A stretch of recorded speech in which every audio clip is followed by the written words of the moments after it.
warahmatullahi wabarakatuh. Waalaikumsalam warahmatullahi wabarakatuh. Perkenalkan, saya Nusrat Fateh Ali Hussein dari mahasiswa Universitas Bakti Kencana. Pada kesempatan kali ini saya akan melakukan penyuluhan kepada Ibu dan Bapak tentang materi cara menggunakan imun tubuh di masa pandemi COVID-19. Sebelum saya melakukan penyuluhan, saya akan membagikan terlebih dahulu lingkat kepada Ibu dan Bapak.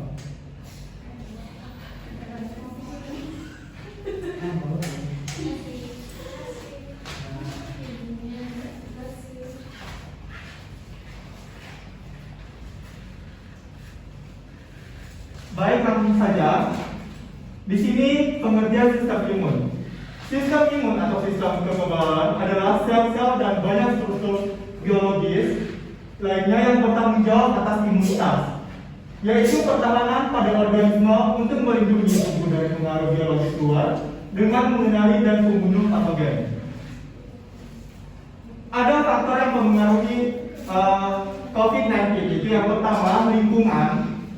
Pada lingkungan ini, faktor genetik dilansir dari laman farmasi UGM. Penelitian menunjukkan faktor lingkungan lebih memainkan peran dan perkembangan komponen sistem imun. Beberapa aktivitas sistem imun seperti eliminasi bakteri, jamur, dan virus dipengaruhi oleh faktor genetik. Faktor lingkungan ini berarti lebih lambat mengatasi mikroba, bakteri, jamur, dan virus. Namun tetapi kemampuan faktor lingkungan tersebut dalam mengeliminasi ini lebih spesifik dan bertahan aman. Yang kedua itu ada siklus tidur, yang dimana sistem kekebalan tubuh ini dipengaruhi oleh siklus bangun tidur dari ritme sirkadian tubuh. Studi menunjukkan tubuh akan mengalami penurunan kadar hormon stres kortisol ketika tidur yang mengaktifkan sinyal sistem imun.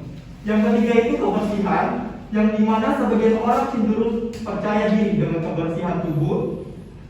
Padahal studi penemuan dari 85% orang yang melakukan cuci tangan setelah ke toilet umum, dan hanya 67% orang yang betul-betul mencuci tangan.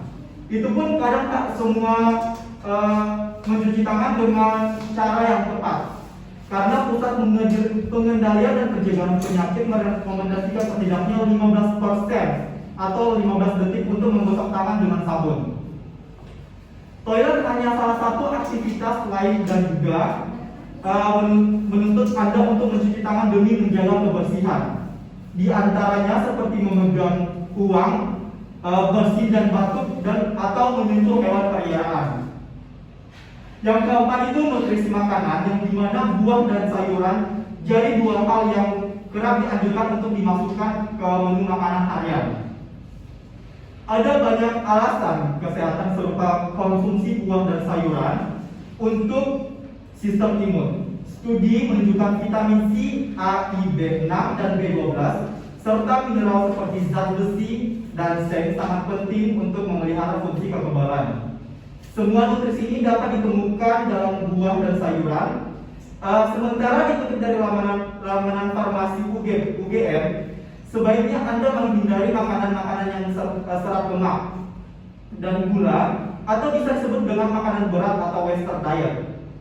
Seperti pada makanan cepat saji, makanan berat tersebut cenderung menyebabkan stres sehingga imun mudah menurun dan berpotensi memicu penyakit. Beberapa makanan yang merekomendasikan diantaranya yogurt, acar atau produk fermentasi, dan makanan kaya serat.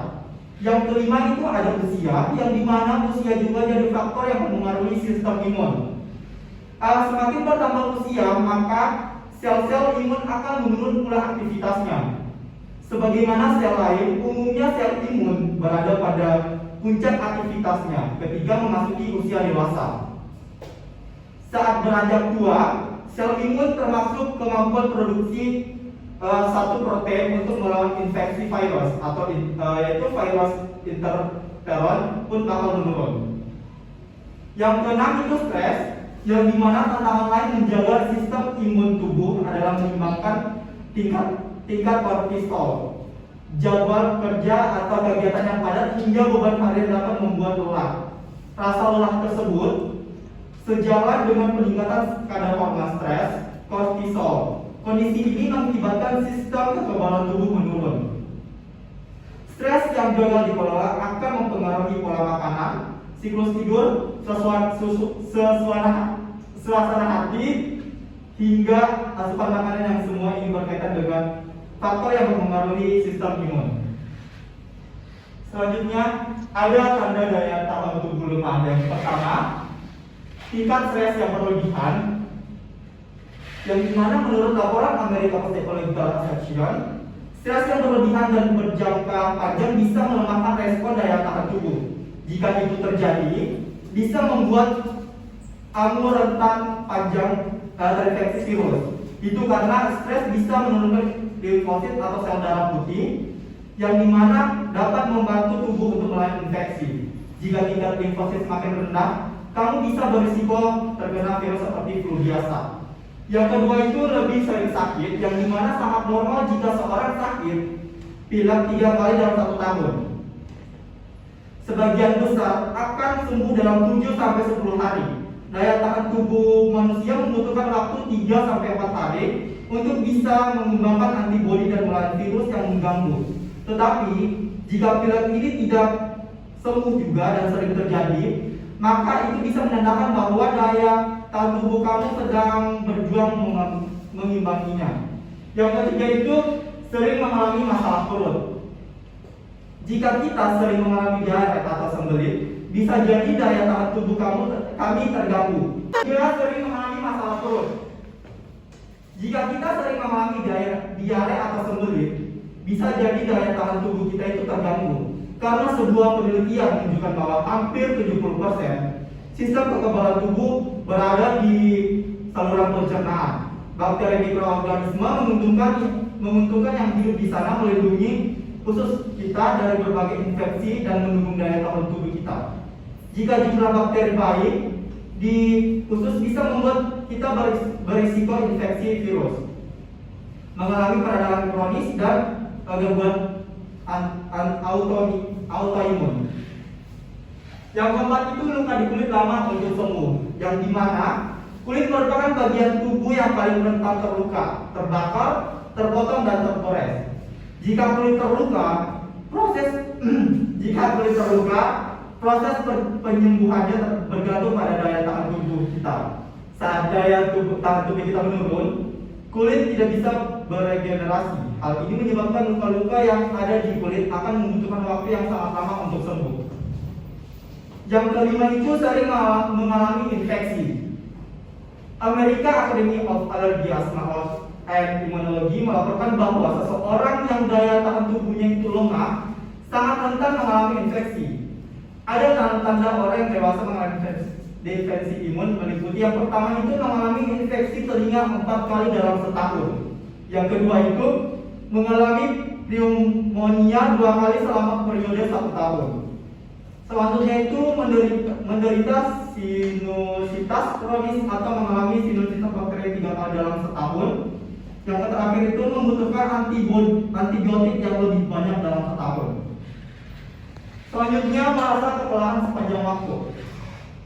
Jika kita merasa lelah sepanjang hari meski sudah cukup tidur, bisa jadi daya tahan tubuh kita itu sedang lemah. Disarankan untuk menghemat energi agar imunitas tubuh bisa bekerja lebih untuk melawan virus yang masuk. Selanjutnya itu cara meningkatkan imunitas tubuh. Yang pertama itu kita harus mengkonsumsi makanan-makanan yang sangat bergizi. Yang kedua itu kita harus berolahraga secara rutin, baik pagi dan sore. Yang ketiga itu mengelola stres dengan baik. Yang keempat itu kita harus beristirahat yang cukup. Yang terakhir itu kita harus mengonsumsi suplemen penunjang daya tahan tubuh. Mungkin itulah hasil penyuluhan dari saya. Terima kasih atas kerjasamanya hari ini. Saya akan membuka sesi tanya jawab.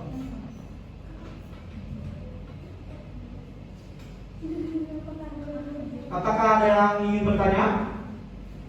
Baik. Kak, kenalkan nama saya Queen. Saya ingin bertanya, Apa yang harus saya lakukan jika saya memiliki gejala COVID-19 dan kapan saya harus mencari pertolongan medis? Baik, terima kasih atas pertanyaannya. Saya akan menjawab. Jika Anda mengalami gejala ringan seperti batuk ringan atau demam ringan, secara umum kita tidak perlu mencari pertolongan medis. Karena kita harus tetap di rumah, isolasi diri, dan pantau gejala Anda. Ikuti panduan nasional tentang isolasi mandiri. Namun, jika Anda tinggal di daerah dengan malaria atau demam berdarah, Anda tidak boleh mengabaikan gejala tersebut. Segera cari pertolongan medis saat Anda pergi ke fasilitas kesehatan. Kenakan masker jika kemungkinan jaga jarak setidaknya 1 meter dari orang lain. Dan jangan menyentuh permukaan benda dengan tangan Anda. Jika yang sakit adalah anak, bantu anak untuk mematuhi nasihat ini. Segera cari perawatan medis jika Anda mengalami kesulitan bernapas atau nyeri atau tekanan di dada. Jika kemungkinan, hubungi penyedia layanan kesehatan Anda terlebih dahulu sehingga dapat Anda diarahkan ke fasilitas kesehatan yang tepat. Apakah Bu Lisa paham? Paham. Baik, terima kasih. Mungkin cukup di sini aja. Saya akhiri. Assalamualaikum warahmatullahi wabarakatuh.